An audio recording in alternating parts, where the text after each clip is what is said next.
Hey everyone, welcome back to the channel. So here's another deck profile for you guys today. This time it's on branded Despia. So I actually made a post earlier saying that my deck has vastly changed actually because now it's a 50 card deck. So I included a lot of the new support cards, mainly being branded Banishment, Alba Lenatis, and some other cool utility cards that helps this deck become a lot more consistent even at the 50 card range. So yeah, it's crazy. But figured I'd share you guys what I got this time around, and yeah, let's get started. So starting off with the main deck, of course, like I said, it's 50 cards. Gonna be playing 3 copies of Albaz. Albaz is gonna be one of your main starters. It searches any branded spell or trap. Also has a graveyard effect, which by the way has a clause where you can only use 1 effect per turn and only once that turn. But the graveyard effect states is that if a fusion monster leaves the field, whether by battle or a card effect, you can target 1 effect monster your opponent controls, special summon this card, and that monster that you targeted has its effects negated. So really good way just to, add as a weird form of disruption. But the fact that you mostly just want to use it to get branded fusion is really cool. Next, 3 copies of Despia Tragedy. So I finally got the holo printings of this, so I'm really happy to see that. But if this card is sent to the grave or banished by a card effect, so it doesn't even have to be on the field to do this, you can search out any other Despia monster directly from your deck and add it to your hand. Same clause as Albaz. It has a graveyard effect where you can only use one, of course, before that, you can only use 1 effect per turn and only once that turn. But the graveyard effect states is that you can banish this card from your graveyard, and then you can add back one of your branded spells or traps. So great way just to kind of like recur your resources, basically. Now, of course, you have to set that card to your field, so just be in mind that some people might have some form of back removal just to get rid of it again. So kind of sucks you can't get it back to your hand, but hey, I mean, the fact that you still get to have it back regardless, it's still pretty cool. For the 1-ups, 1 Dramaturge, which basically is an effect Veiler on legs, but also has a pretty neat effect where if it's used as fusion material, you get to special summon this card directly back from the graveyard or banish pile. So really comes in clutch when it comes to cards like Branded and Red, so just gives you an additional 3k body. And then we also have Ad Libitum of Despia, which has a similar effect to Dramaturge, is that the only difference is that if it's used as fusion material, you can just special summon 1 other Despia monster. So really great way to, just get some bodies out, and plus it also has a power boost effect, which can come up actually, so yeah, it's pretty neat. Next, going to be playing 3 copies of Fallen of Albaz. So you kind of want to run this at 3 now, simply because, again, the format has shifted a lot, and now that we have so many fusion monsters in this extra deck, you definitely want to take full advantage of Fallen of Albaz being your main fusion material card. And also it's a super poly on legs, so definitely can't scoff at that. So yeah, I felt like 3 was fine, and yeah, I can't really say much more than that. But anyway, moving on. For the 1-ups, I got 1 copy of Albia, which funny enough also counts as Fallen of Albaz. It's an upstart goblin. The fact that you get to send a branded spell or trap from your hand or your deck as cost, you can activate either one of its effects. If it's sent from hand, it special summons itself. If it's sent from deck, you place it to the bottom of the deck and draw 1 card. 1 copy of Incredible Ecclesia. I was running this at 2 last time, but I decided to bump it down to just 1 for right now, just to test it out. I still like it because I do typically send it off a lot to the graveyard, especially like if you manage to use a card like Mirror Jade's effect to get a fusion monster into the graveyard. Ecclesia kind of just brings herself back, and yeah, she's just free fodder. But I also like her because of the fact that she's really strong going second. It's a Sidra, and the fact that she also tags out into Fallen of Albaz. So if your opponent doesn't really have a way to disrupt that, then yeah, they're gonna lose a card because again, Fallen of Albaz is super poly. So Incredible Ecclesia actually puts in quite a lot of work. So like I said, I'm debating whether I need to put this back up to 2, but I'm testing it out at just 1 for right now because I want to test out some of these other utility cards, which actually comes to our next card. 1 copy of Spriggan's Kit, which lately I've tested this out. It's actually really strong. So free special summon as long as you control a fusion monster that lists Fallen of Albaz in its text. And also, when this card is normal or special, you could add a branded spell or trap. But of course, you have to place 1 card to the bottom of the deck. So, but overall, Spriggan's Kit lists. Oh, and also Spriggan's Kit also targets into the graveyard and banish pile too. So it's another good way just to recur your resources. So yeah, Spriggan's Kit is actually pretty strong.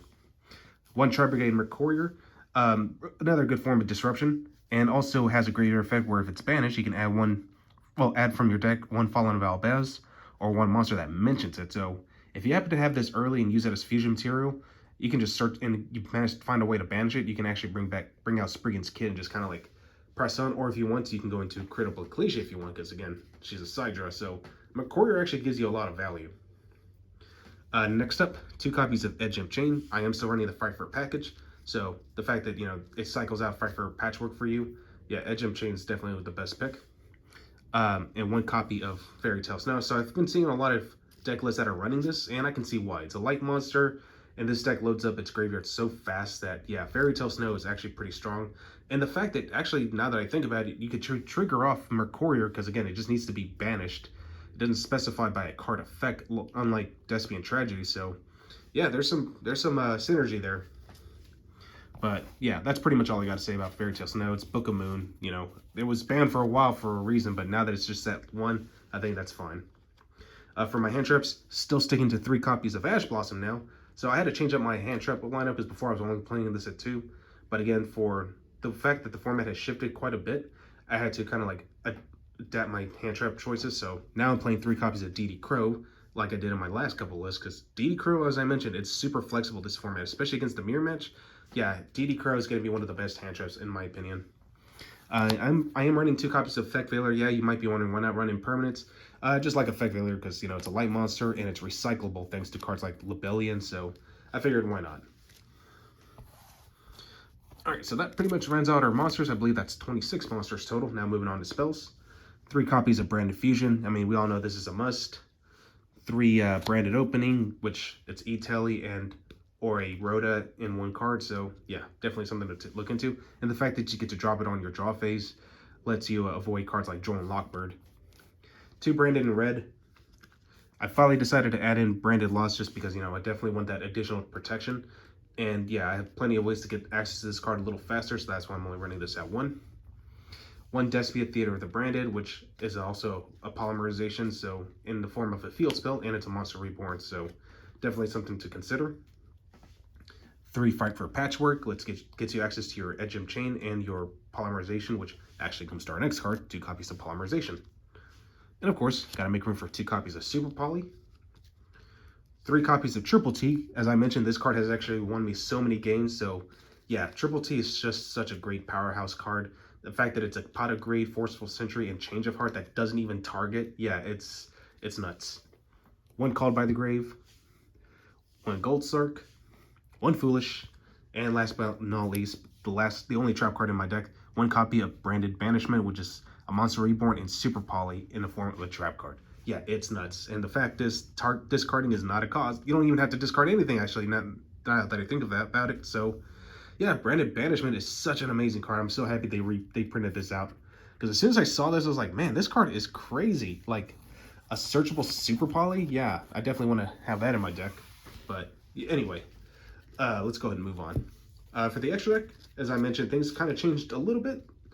Still playing 2 copies of Libellion just because, you know, yeah, discarding is cost, but the fact that it lets you perform another fusion summon, it's pretty nice. It just helps you get into Mirror Jade a little faster and recycle some of your resources, really.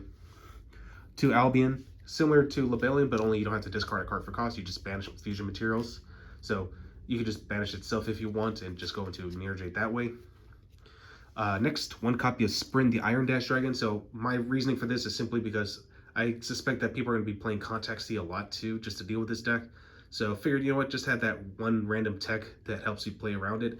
And also, it's pretty good against the Eldritch matchup too, because again, if you can force out Sanguine, where they get the Golden Boy out, you can just Super Poly it away and then go into Sprint and use Sprint to, you know, blow up any floodgates they might have. So Sprint actually comes up quite a bit, so you'd be surprised how good it really is. Sucks it doesn't have a holo printing yet, but hopefully it'll come up soon. Next, the new Alba Lenatus, the Abyss Dragon. So correct me if I'm wrong in the comments, but I believe this card allows you to contact fusion from either player's field. It states that, yeah, cannot be used as fusion material, which is fine, so it's immune to Super Poly. Requires a Fallen of Albaz and 1+ Dragon monsters, which is pretty easy. Must either be fusion summoned or special summoned by sending the above cards from any monster zone. So again, correct me if I'm wrong, but I believe this also applies to your opponent's side of the field, but again, I don't know for sure. So again, can someone please tell me? I just want to confirm because I don't want to be caught cheating. But can attack all monsters. Again, it only works on monsters, so based on how many monsters that were used as part of its fusion material. But the most important effect is that if it's into the graveyard, you can add any polymerization normal spell or any fusion normal spell. So it's a great way just to like set it off of Mirror Jade and get some additional value. So Alba Lenatus is actually pretty strong. And of course, 1 copy of Mirror Jade, because it's one of the best disruption pieces this deck has. I also have 2 copies of Guardian Camaro. Honestly, if you have one, you should be able to get away with it and just run something else if you don't have that second one. So, yeah. For the Despia Fusion Monsters, got 2 copies of Masquerade, 1 Despian Coritas, 1 Proskinian. I can't stress enough how good these cards really are, so yeah. Now, if you'll notice, I wasn't playing Dark Magician earlier, so no, I'm not running Dragoon for right now, but I might go back to it depending on how I feel, like if I really want to play it. But for right now, I'm still sticking to Starving Venom and 1 Dragus Depili, also as additional Super Poly targets. And yeah, that pretty much rounds up the extra deck. And for the side deck, which pretty much is exactly the same as last time, still sticking to 3 Token Collector for Sword Souls, or the Brave Engine, basically. 2 Nibiru, 1 Lancey as a cross-out target, and to deal with like the Flonderis matchup, because Flonderis is still very annoying. 1 Necroroll Banshee, the 1 Zombie World, 3 cross-out Designator, triple Twin Twisters for the back row strategies, because Floodgates, you know, mainly Rivalry the Warlords is probably going to be the worst one to deal with, and the 1 Red Reboot, just because, you know, I just want to make sure my plays go through. And yeah, that's pretty much it. Well, hopefully you guys enjoyed this, and I will catch you guys again next time.